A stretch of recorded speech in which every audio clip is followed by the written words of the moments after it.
Fight Night on DAZN, brought to you by that prize guy. Well, here we are then, the Planet Ice Arena in Altrincham.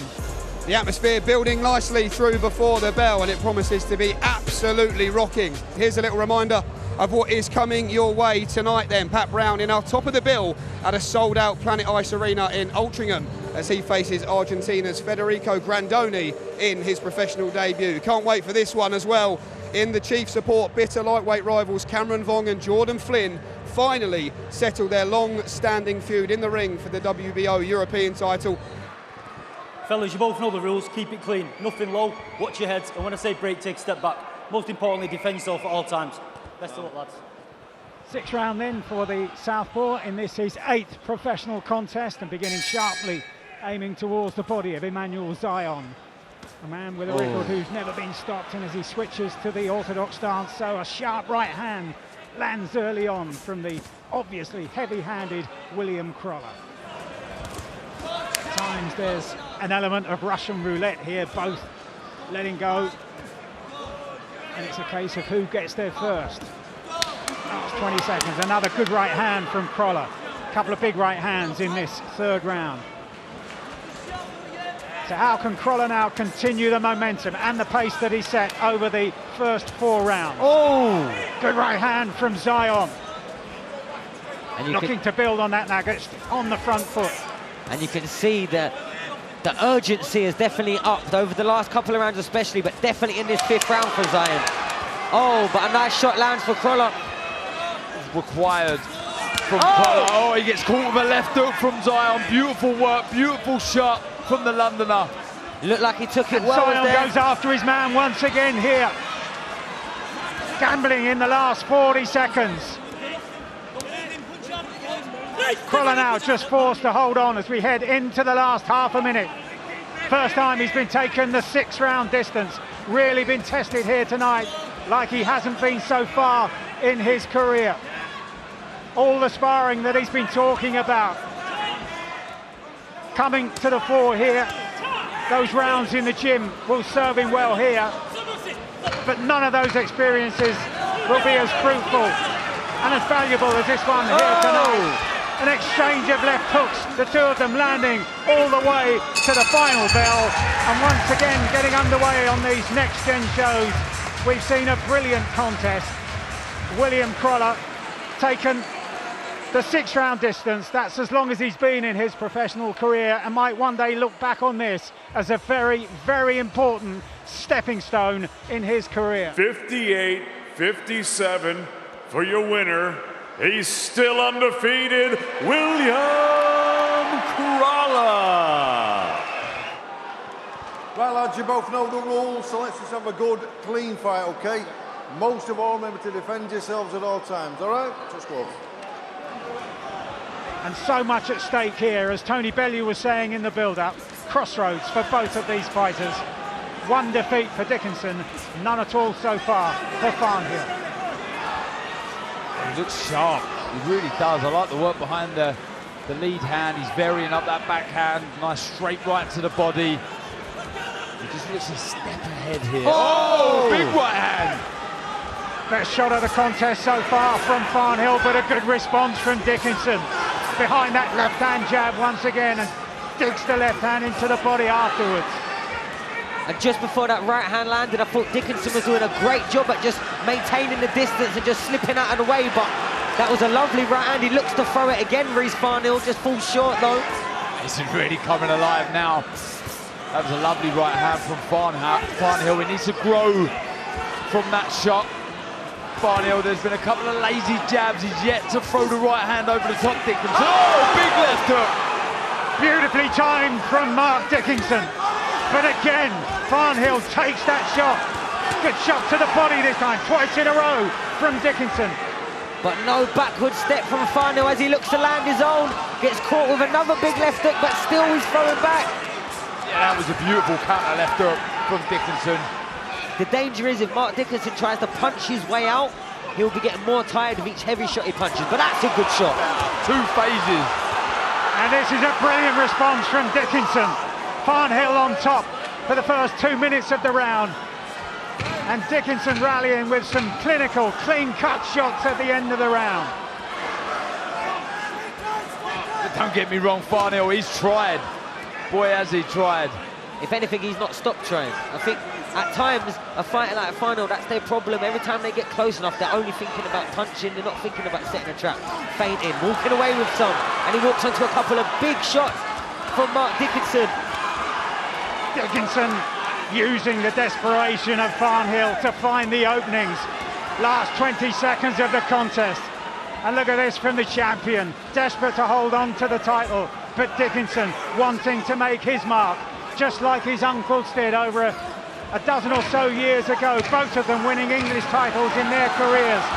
Travis Dickinson and John Lewis Dickinson, and now Mark looking to extend the family tradition. Last few seconds, and no surprise, the pattern of the fight there, marked all the way through to the final bell. Tremendous work from both men, and Mark Dickinson convinced that he's done more than enough here to become the English super middleweight champion.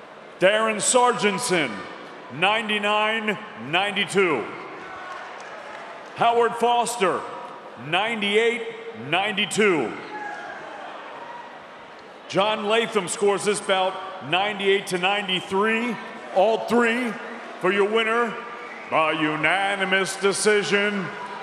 And the new English super middleweight champion, Mark Boo Boo Dickinson. Okay guys, spoke to you both in the dressing room. You both know I expect. Keep it clean, break straight away when told. Both of you watch your heads in close. Good luck to you both. Touch gloves. Good luck, lad. 10 rounds then, Cameron Vong against Jordan Flynn. Both making so many solid promises at so many of the press conferences. Now it's time to act on those promises. Yeah, that was a lovely right hand. Oh, and again, that's a knockdown. Down goes Jordan Flynn. Flynn's complaining, but the gloves touch the canvas, and therefore Howard Foster is taking up the count. And that could be absolutely crucial. 20 seconds to go in the round. Oh, and good shot lands back for Jordan Flynn. And Cameron comes back with his own right hand.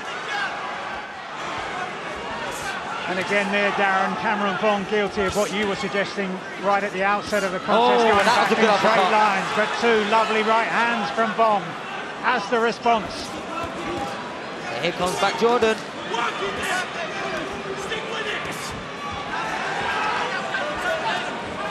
Look, he did go back in straight lines there, but it's good movement back to centre ring. That was a good shot from Cameron. His legs is gone, his legs are gone. And now Vong on the front foot. And this is a big attack from Vong. Sustained attack. Darren and Sonny been imploring him to get on the front foot across the first half of the contest. And now suddenly, for the first time, Flynn looking really troubled. Barely 10 seconds to go. Flynn fires back desperately at the end of the round. This could be a massive turning point in the favour of this man, Cameron Vong. And it's speed in which what right hand. And now we're starting to see the quality of Cameron Vong. How now does he time this? Can he finish a man who's clearly hurt? Gradually stepping forward now, and can he make Flynn pay at this stage? Still 2 minutes to go in the round, and Flynn in desperate trouble. 7 fights in the first 13 months of his professional career, and that activity has served him so well here tonight. Fellas, you both know the rules, keep it clean. Nothing low, watch your heads. When I say break, take a step back. Most importantly, defend yourself at all times. Best of luck.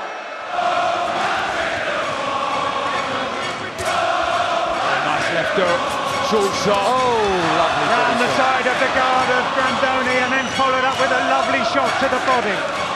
Clinical, efficient work in the first half of the opening round from Pat Brown. Grandone just having moderate success with his own left hand. Just to say and to send the signal that he's still there. And I think that will suit Pat Brown though. Mike, the more he lets his hands go with the pedigree that Pat Brown has, he'll find the counters. And he's like to see him throw the right hand after the left hook.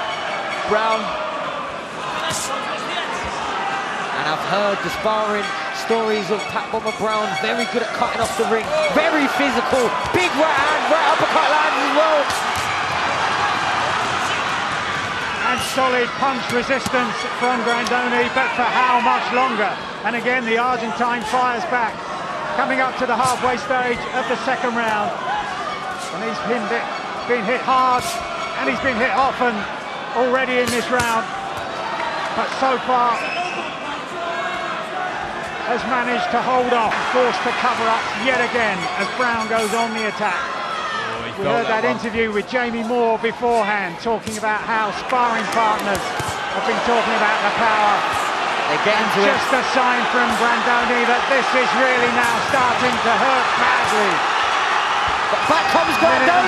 45 seconds to go, but Grandone here is offering a test in this first professional contest for Pat Brown. Tremendous uppercut from Brown. There's been great variety from the Mancunian here across the first 2.5 rounds. Oh, lovely uppercut lands for Pat Brown. And you see in the background the crowd rising to their feet, sensing here that Pat Brown could be on the verge. But suddenly Grandone fires back once again. Tremendous action here in the third round, and Grandone badly beaten at the end of the round and looking at his corner as if he's wanting some kind of rescue. And Brown again sinks those shots into the body, and Grandone is forced to back off, and the referee will be looking for some kind of response from the Argentine. As Brown now fires in, and this is looking decisive. Sargentson backs off, takes up the count now, does the referee. Grandone in big trouble here. What will the referee decide? Grandone says he's okay to carry on, but for how much longer? The crowd now really rising to Pat Brown's performance, and he finishes it in style. A tremendous performance of clean, clinical, calculated punching from Patrick Brown against a man who's been in with decent opposition in his native Argentina, but was simply a long way second best. And who knows where this journey will go for Pat Brown, but it's been the most impressive opening chapter. Ladies and gentlemen, referee Darren Sargentson calls a halt to this contest. The official time of the stoppage, 55 seconds of round number 4, declaring a winner by TKO, Patrick the Bomber Brown!